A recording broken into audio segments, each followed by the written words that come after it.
میں نے ایک پادری سے ایک دفعہ میری ملاقات ہوئی. پہلے تو میں چرچ ورچ بھی چلا جاتا تھا پادریوں سے تھوڑا گپ شپ لگانے کے لیے, تھا عیسائیت کو سمجھنے کے لیے. میری ہمیشہ عادت ہوتی ہے کتابوں کے بجائے نا جو صاحب کتاب ہے اس سے علم سیکھا جائے. ایک شوگر کے اسپیشلسٹ آئے 2-4 دن پہلے ملنے کے لیے, میں 3 گھنٹے ان کے پی گیا.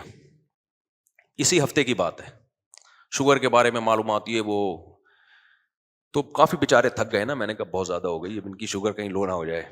تو میں نے ان سے کہا دیکھیں یہ باتیں میں کتابوں سے پڑھتا نا تو مجھے 20 کتابیں پڑھنی پڑتی, پھر بھی جا کے میں اس نتیجے پر نہیں پہنچتا جو شوگر کے اسپیشلسٹ سے گپ شپ لگا کے میں اس رزلٹ تک پہنچ گیا ہوں.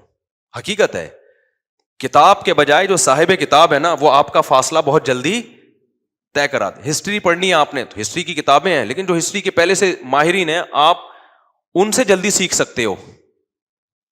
اپنے یعنی جو چیزیں آپ کو چاہیے نا وہ نوٹ بھی کر سکتے ہو آپ. تو علم کا ایک طریقہ یہ بھی ہوتا ہے کیونکہ انسان کے پاس محدود وقت ہے, وہ ہر چیز میں کتابیں پڑھ کے مہارت حاصل نہیں کر سکتا. یہ جو لوگ کہتے ہیں نا جن کو سب پتا ہے, ان کو کچھ بھی نہیں پتا ہوتا, تبھی ان سے ماہرین کبھی متاثر نہیں ہوتے, ان سے بے وقوف لوگ متاثر ہوتے. کسی اسکالر کے بارے میں کل مجھ سے کسی نے پوچھا کہ فلاں اسکالر ہے وہ تو عالم بھی نہیں ہے اور لوگ بہت سن رہے ہیں. میں نے کہا کوئی ایک عالم بتاؤ جو اس کو سن رہا ہو. میں نے کہا ایسے تو بہت سارے ڈاکٹر ہیں یوٹیوب پہ جو ڈاکٹر نہیں ہے لیکن لوگ بہت سن رہے ہیں, مگر ڈاکٹر ایک بھی نہیں سن رہا ہوگا اس کو. صحیح ہے نا. وجہ اس کی ہے کہ جس کے پاس میڈیکل سائنس کا علم ہی نہیں ہے وہ تو خود بیچارہ فارغ ہے, اس کو تو کوئی بھی میڈیکل سائنس کے نام پہ منجن بیچ دے, حکمت حکیم کے نام پہ منجن بیچ دے, وہ متاثر ہوگا, ڈاکٹر نہیں ہوگا متاثر. ٹماٹر کے فضائل حکیموں نے ڈالے ہوئے نا, ٹماٹر کھانے سے یہ, ٹماٹر کھانے سے وہ, لوگ کہہ رہے ہوتے ہیں کل سے ٹماٹر کا سوپ بنا کے پیئیں گے ہم, لیکن کوئی حکیم جو ماہر ہو وہ متاثر نہیں ہو رہا ہوگا, وہ کہے گا پتہ نہیں کہاں سے لایا یہ. عوام اس لیے ہم اور آپ جیسے لوگ اس لیے متاثر ہو رہے ہیں کہ ہمارے پاس میڈیکل سائنس کی الف بے بھی نالج نہیں ہوتی, لہذا جو صحیح ڈاکٹر ہے ان کی ویورشپ بہت کم ہے یوٹیوب پہ. 2 نمبر ڈاکٹروں کے ملین سبسکرائبر ہیں, ملین. تو عوام کے متاثر ہونے سے نا کسی اسکالر یا کسی ڈاکٹر سے عوام متاثر ہے, اس سے قطعاً متاثر نہ ہوا کرو. یہ دیکھو وہ پڑھے لکھے لوگ کتنے متاثر ہیں. تو اگر کوئی مذہبی اسکالر ہے اس سے مذہبی اسکالر تو علماء ہوتے ہیں نا, علماء کتنے متاثر ہیں.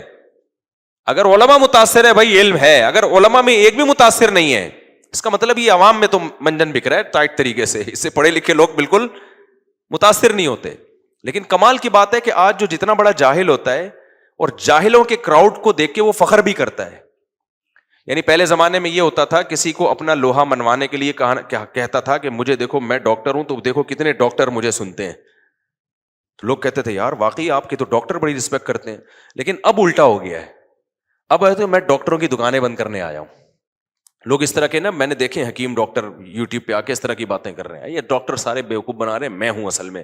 تو سمجھ لو کہ یہ ڈاکٹری کے نام پہ بیوقوف بنا رہے ہیں. صحیح ہے نا.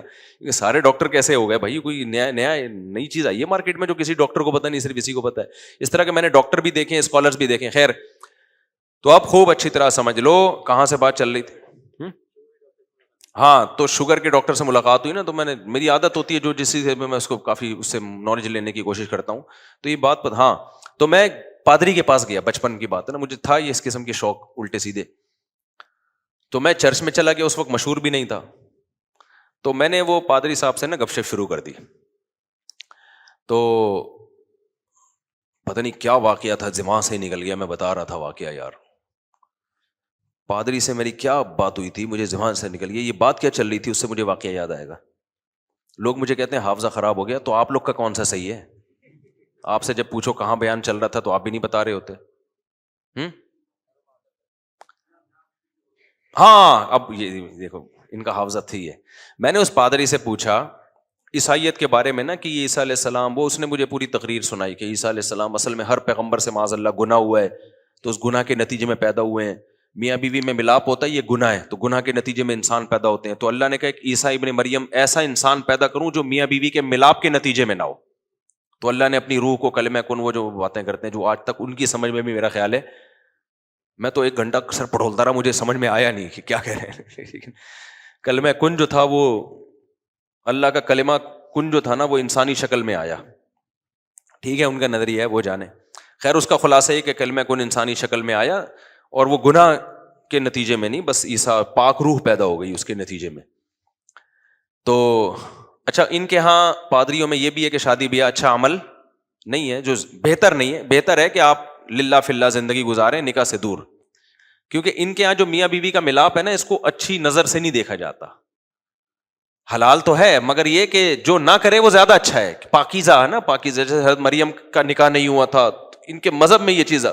پادریوں میں بھی اصل جو مذہب تھا وہ یہ کہ نکاح مت کرو. اب انہوں نے کرنا شروع کر دیا ہے، لیکن پادریوں کا جو اصل مذہب تھا رہبانیت، وہ نکاح مت کرو کیونکہ یہ عمل گندا ہے. تو اس پہ بحث شروع ہو گئی کہ یہ گندا ہے کہ اچھا ہے. میں نے کہا مجھے ایک بات بتاؤ، ہم اور آپ جو پیدا ہوئے یہ غلط ہوئے؟ نہیں ہونا چاہیے تھا. میں نے کہا نہیں. تو میں نے کہا جس کام کے نتیجے میں پیدا ہوئے وہ کیوں غلط ہو گیا بھائی؟ پھر وہ کیوں غلط ہو گیا؟ ایک مثال دے رہا ہوں میں. جس کام کے نتیجے میں، بھائی اسلام نے تو بتا دیا کہ حلال ہے کیا ہے، حرام ہے. حرام کرو گے تو ولد زنا بچے پیدا ہوں گے، غلط ہو گیا نا. حلال کرو گے تو حلال بچے پیدا ہوں گے. تو کام ہی کو غلط قرار دینا ٹھیک نہیں ہے.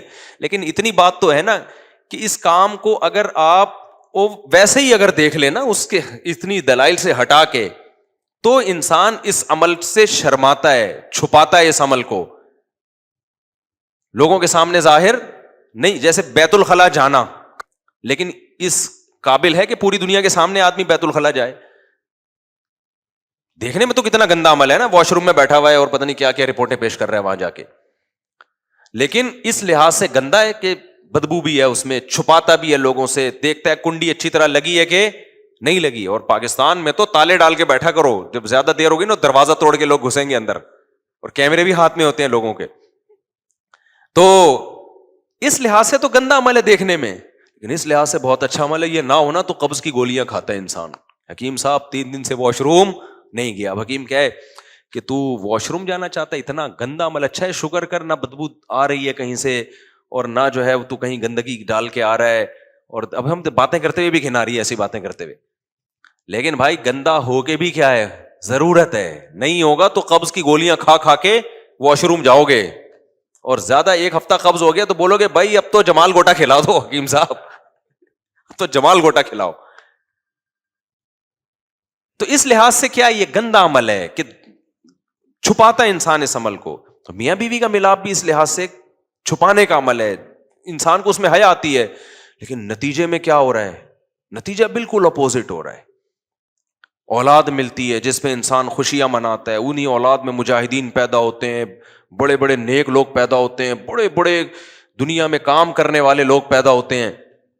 تو میں یہ کہہ رہا تھا ان دونوں عملوں میں آپس میں کوئی ظاہری طور پر مناسبت نہیں ہے. اگر ہم سائنسدانوں کے حوالے کر دیتے کہ وہ بتاؤ یہ انسان کیسے دنیا میں آیا، اور انہوں نے یہ پروسیس اپنی آنکھوں سے نہ دیکھا ہوتا، تو خدا کی قسم کبھی اس نتیجے پہ نہیں پہنچتے کہ یہ نر مادہ کے ملاپ کا رزلٹ ہے. پودوں کو بھی نہ دیکھا ہوتا انہوں نے اگر، تو کبھی بھی اس نتیجے پر نہیں پہنچتے. مولانا شیخ تھانوی رحمہ اللہ نے ایک بڑی پیاری بات لکھی ہے ڈاروین کے بارے میں نا، جو ایوالو ہونے کا قائل ہے، ایوالو ہوا ہے. انہوں نے فرمایا کہ یہ جو منی سے انسان بنتا ہے نا، منی کے قطرے سے، اگر سائنسدانوں کو لے جا کے نا جنگل میں چھوڑ دیا جائے، یا جنگلی لوگوں کو کہا جائے کہ اس پہ ریسرچ کرو جنہوں نے یہ عمل کبھی نہ دیکھا ہو، فرمایا اگر کوئی ان کو جا کے بتائے نا یہ عمل ہوا ہے، وہ 100 دفعہ مر کے پیدا ہو جائیں گے مگر اس عمل پہ یقین نہیں کریں گے. کہتے ہیں امپاسبل، ایسا ہو ہی نہیں سکتا.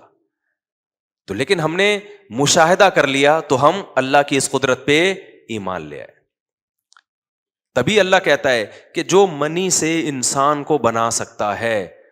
اور منی کے لفظ قرآن نے کیا لفظ استعمال کیا؟ من نطفۃ امشاج، ملے ہوئے پانی سے، سلالۃ من ماء مہین، ایک ذلیل گھٹیا پانی جو خلاصہ ہوتا ہے مختلف چیزوں کا. سلالہ پتہ ہے کسے کہتے ہیں؟ سلا یتسللو کا معنی ہوتا ہے کھسکنا.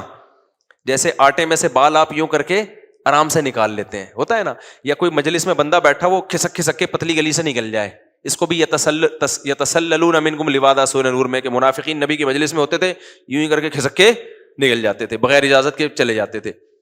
تو اللہ نے منی کے لیے سلالہ کا لفظ استعمال کیا قرآن مجید میں. کیا مطلب؟ اب اتنے بڑے مجمع سے نکلنا مشکل کام ہے نا، لیکن ایک بندہ تھوڑا سا کھسکتا ہے، تھوڑا سا یوں ہوا، تھوڑا سا یوں ہوا، تو پتہ ہی نہ چلے، اور ایسے سلولی یوں کر کے تھوڑی دیر میں مارکیٹ سے شارٹ. ہمیں پتہ بھی نہیں چلتا، یہ بغیر بتائے کلاس سے طالب علم چلا گیا، استاذ کو پتہ ہی نہیں چلتا، تو غصہ کیسے آئے گا؟ تو منافقین یہی کام کرتے تھے. اسی کے لیے اللہ نے سلالہ کا لفظ جو استعمال کیا منی کے لیے بھی، کہ مختلف خوراکیں ہیں جو باپ اور ماں کھاتے ہیں، کتنی جلدی اللہ تعالیٰ اس سے منی کی چیزوں کو کھسکا کے نکال دیتا ہے. ٹھیک ہے نا، سلیکٹڈ چیزیں ہوتی ہیں جس سے منی بنتی ہے اور آگے اس سے انسان بننا ہے. گوشت، انڈے، روٹی، شہد. میرے منہ پہ تو اچھی اچھی چیزیں ہی آتی ہیں، اب کیا کروں. آج کل کی مثالیں دیتا ہوں، غلط معذرت، آپ کہیں گے پتہ نہیں کون سے زمانے کی بات. جیسے برگر، پیزا، گولا گنڈا، یہ سب چیزیں ماں باپ کھا رہے ہیں، تبھی بچے بھی گولے گنڈے جیسے پیدا ہو رہے. کیونکہ خلاصہ تو سلالہ کا مطلب خلاصہ، جو ایسے کھسکا کے اللہ نے نکالا ہو، یعنی خفیہ طریقے سے نکل رہا ہے، پتہ ہی نہیں چل رہا. ورنہ یہ کام بڑا مشکل ہے بھائی.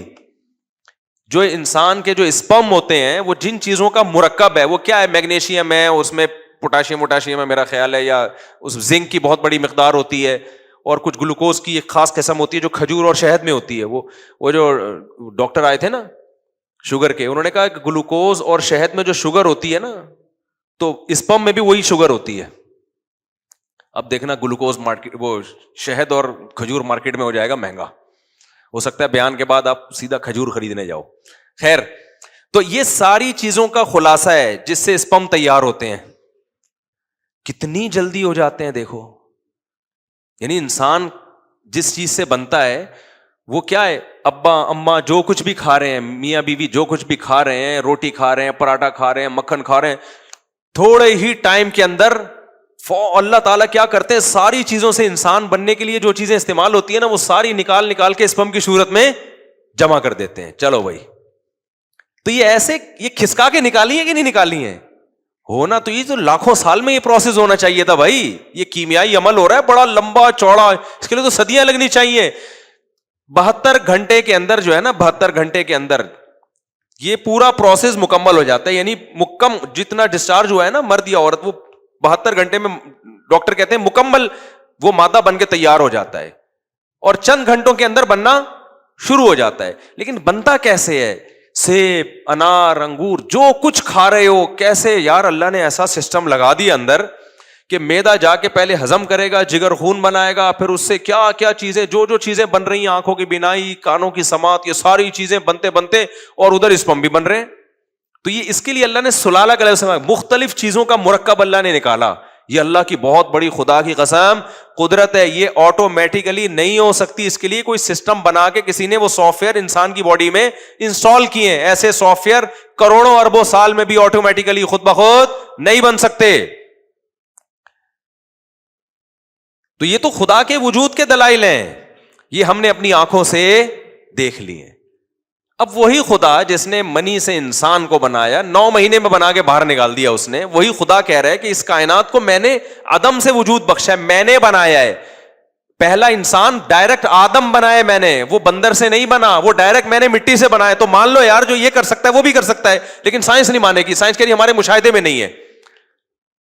تو ہم یہ کہیں گے آپ کے جب ایک چیز مشاہدے میں نہیں ہے تو آپ بولو سائنس اس بارے میں خاموش ہے، ہم کچھ کہہ نہیں سکتے اس بارے میں کیا ہوا تھا، ہمارے پاس نالج نہیں ہے. ہم نے منی سے انسان بنتا ہوا دیکھ لیا، یہ تو ہم کہہ رہے ہیں بھائی ایسے بنا ہے، کھوپڑی میں تو یہ بھی نہیں آتا لیکن بن گیا ہے بھائی.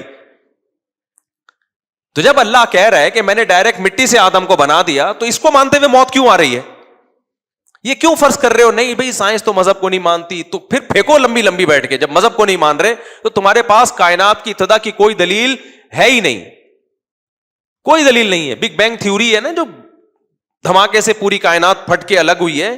تو میں وہ کچرے کی مثال دے رہا تھا. ایک سائنٹسٹ نے کہا ہے کہ دھماکہ ہوا ہوگا، ہم اس کے منکر نہیں ہیں، لیکن بھائی کیا تھا جس نے عدم سے وجود میں یہ دھماکہ کر کے اتنی خوبصورت منظم کائنات بنا دی؟ یہ کون سا دھماکہ ہے بھائی؟ اتنی منظم، اس دھماکے میں ایوالو کا بھی سافٹ ویئر انسٹال ہو گیا اور انسان اور وسیم غفار ستار وجود میں آ گئے یار. اس لیے میں بار بار کہہ رہا ہوں کہ لوگ قرآن پہ ایمان نہیں لاتے، کھوپڑی سے ہی سوچ لو بھائی. کھوپڑی کہتی ہے خدا کا انکار ممکن نہیں ہے ہمارے لیے، ناممکن ہے کہ آپ خدا کا انکار کرو. مذہب کو ایک طرف رکھو، عقل سے، عقل کیا کہتی ہے؟ تو وہ سائنسدان کا میں مثال دے رہا تھا نا، اس نے کہا کہ کسی کچرے کے ڈھیر سے نا میٹل اور یہ مختلف چیزیں نکل کے ایک بوئنگ طیارہ بن جائے. اگر کوئی کہے نا یہ آٹومیٹیکلی خود بخود بنا ہے، تو اس کا جتنا بننے کا امکان ہے نا، اس سے زیادہ مشکل امکان اس کائنات کے بننے کا ہے آٹومیٹیکلی. سمجھتے ہو کہ نہیں سمجھتے؟ یعنی ایک بوئنگ طیارہ کھڑا ہوا ہے, آپ کہہ رہے ہو پتہ نہیں اس کا کوئی سائنٹسٹ تو نظر آ نہیں رہا, بنایا کس نے, تو اب آپ نے مختلف تھیوریز پیش کرنا شروع کی, یار ایکچولی یوں ہوا تھا, ایک دن دھماکہ ہوا تھا, یہ ہو گیا تھا, تو دھماکہ ہوا تھا, تو ہو سکتا ہے دھماکہ ہوا اور اس کے نتیجے میں بوئنگ طیارہ بن گیا ہو. تو عقل مند کیا کہے گا؟ عقل مند کہے گا بھائی ہمیں نہیں پتا یہ کیسے بنا ہے, لیکن اب اگر ہمیں نہیں پتا تو ہمیں کہہ دینا چاہیے اس بارے میں ہم کیا ہیں, کوئی رائے قائم نہیں کر سکتے. ہر چیز میں ٹانگ اڑانا ضروری نہیں ہے, ہم کوئی رائے قائم نہیں کر سکتے, پتہ نہیں کیا ہوا تھا. اگر ہمیں کسی اور دلیل سے پتہ چل جائے, مثال کے طور پر کوئی پیغمبر آئے اور ان کو اللہ نے اپنا نمائندہ بنا کے بھیجا ہو, اور ان کے پاس دلائل سے ہمیں پتہ چل جائے واقعی اللہ کے نمائندے ہیں, اور وہ یہ کہیں کہ یہ بوئنگ طیارہ فلاں سائنسدان نے تیار کیا تھا 20-25 سال کی محنت میں, اس کے ساتھ بہت سارے انجینئر تھے, اور اس طیارے کے بعد واقعی دھماکہ ہوا. طیارے سے پہلے دھماکہ نہیں ہوا تھا کہ کچرے میں دھماکہ ہو کے طیارہ بن گیا ہو, طیارہ بنتے ہی کوئی بم رکھ کے چلا گیا تھا, اس دھماکے میں وہ سارے سائنسدان مر گئے. صحیح ہے نا؟ تو اب ہمیں نہیں پتا چل رہا وہ گئے کہاں, لیکن یہ پیغمبر اگر بتا دیں تو یہ مان لینا آسان ہے, بشرطے کہ اس پیغمبر کے سچے پیغمبر ہونے پر دلائل قائم ہو جائیں. اللہ خود نہیں بتاتا, اللہ نمائندوں کو بھیجتا ہے. تو کائنات کی ابتدا کیسے ہوئی, آدم پہلا انسان دنیا میں کیسے آیا, وہ مختلف انواع تھی جن کے نتیجے میں ایک انسان بن کے ابھر گیا, یہ تھا, یا مٹی سے ڈائریکٹ انسان بنا ہے, یہ ہمارے پاس اس کی نہ سائنس اس کے بارے میں کوئی تبصرہ کر سکتی ہے, اور نہ ہم عقل لڑا سکتے ہیں, نہ ہسٹری بتا سکتی ہے. ہسٹری تو لکھی بہت بعد میں گئی ہے, تو اس کے بارے میں یوں کہنا چاہیے بھائی سائنس اس بارے میں کیا ہے, خاموش. سائنس نہیں بتا سکتی کہ یہ کیسے ہوا ہے, کیونکہ یہ ایک اتفاق تو ہو ہی نہیں سکتا ایسے. اب ہم خاموش ہیں تو ہم کہیں گے سائنس نہیں بتا سکتی. بھائی جس نے بنایا ہے نا, اس نے لاکھوں پیغمبروں کو بھیجا ہے, ان پیغمبروں میں کچھ بہت ساری چیزیں سیم ہیں.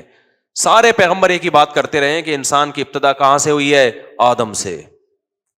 کیونکہ آج نا بہت سارے مذہبی اسکالر بھی وہ ڈارون کو پروموٹ کرنا شروع کر دیا ان لوگوں نے, کہہ رہے ہیں اس میں کوئی حرج نہیں ہے کہ اگر قرآن یہ کہتا ہے کہ قرآن میں کہاں لکھا ہے کہ آدم کو مٹی سے, قرآن صاف کہہ رہا ہے خلقہ من تراب, اللہ نے آدم کو کس سے بنایا, مٹی سے بنایا ہے. وخلق منہا زوجہا, اور ان کی بیوی کو آدم سے بنایا ہے. یہ الگ الگ پیدا بولو نہیں ہوئے, بیوی کو آدم سے بنایا, اور آدم کو کس سے بنایا, مٹی سے. کچھ لوگ کہتے ہیں مٹی سے بنایا, لیکن قرآن میں یہ تو نہیں کہ فوراً بنا دیا, ہو سکتا ہے کھربوں سال میں مٹی مختلف پروسیس سے ہوتے ہوتے آدم کی شکل اختیار کی ہو.